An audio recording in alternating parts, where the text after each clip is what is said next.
I'll give you a story when I was in 8th grade. There was a kid named Zach.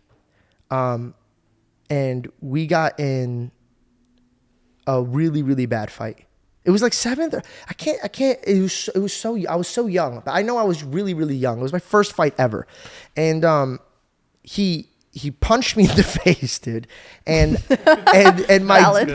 my dad and I remember hitting him. And hilariously, he hit me in the face. And the first thing any Middle Eastern kid would know this, he hit me in the face as a kid. And the first thing I thought about, I was like, oh, my dad's hit me way harder than that. And I know that sounds really fucking up, and I probably shouldn't be saying that, but he went bop, and I was like, that was nothing. That was like me barely pissing my father off, right? Like that was him just giving me a warning shot. So he punched me in the face, and I was growing up, me and my cousins would wrestle a lot, so we would be really, really rough. So immediately I knew, oh, I could beat the crap out of this dude. This guy has nothing.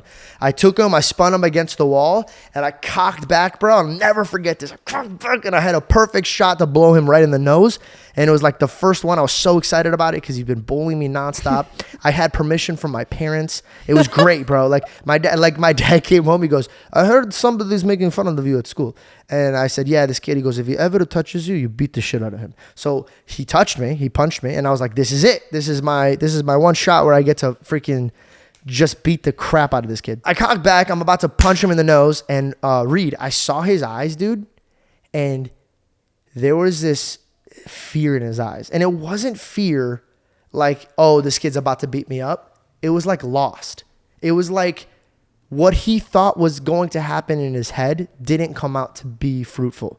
And I'll never forget that. So like I couldn't hit him. My whole body froze.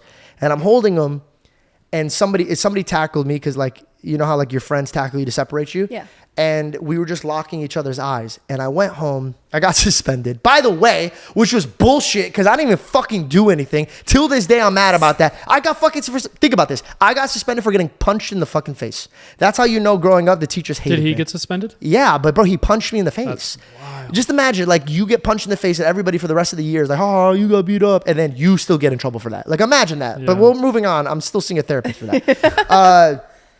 I go home and in my heart, I told my parents, I said, there was something in his eyes. Like, I'll never forget it. And my mom and dad said, well, what's his home like? And I don't fucking know. I don't know the guy. And my mom said, well, we should really think about it. When you come home, yeah, people make fun of you at school. They don't like you. But when you come home, you have a mom and dad that love you, that care for you. That stayed with me.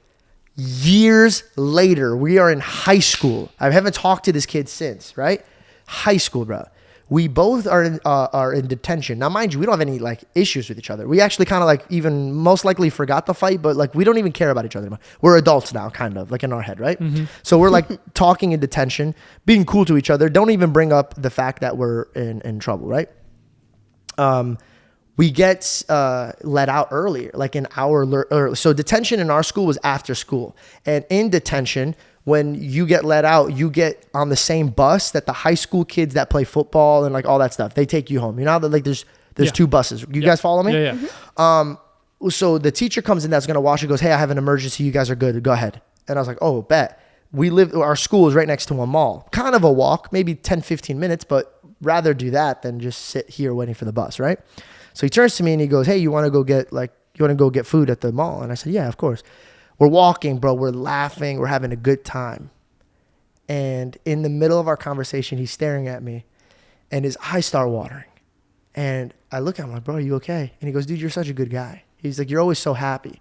He goes, and I'm going to be honest with you. He goes, that's why it upsetted me. He goes, I just hated how happy you were. And I want to apologize to you. He goes, I put my hands on you because I thought that was okay. He goes, and my therapist is teaching me that it's not okay. And that the examples that were set for me in my home is not what I should be giving it to the world. And bro, what a wise kid. Bro, oh my God. Oh bro, until this day, it breaks my heart because I hated him. I hated him, but I didn't have the wisdom to know that this kid came from a house where his father put his hands on him. And in my mind, thank God I never struck him, because I don't know what I would do if I put my hands on a kid that got hit when he came home. Like, I came home to my mom and dad that like, all they want is the best for me. Imagine going home and being scared to go home. I got you in your feelings, huh? It messes my heart up too, and I'm trying not to cry because I don't want to look like a pussy like you. Bro, but it's like, if you're listening audio only, George also has tears in his eyes. Just to clarify, the learning curve for me there was like, as much anger that is in your heart, if you do not know the full circumstance of what is going on, don't pull the trigger on something that's permanent.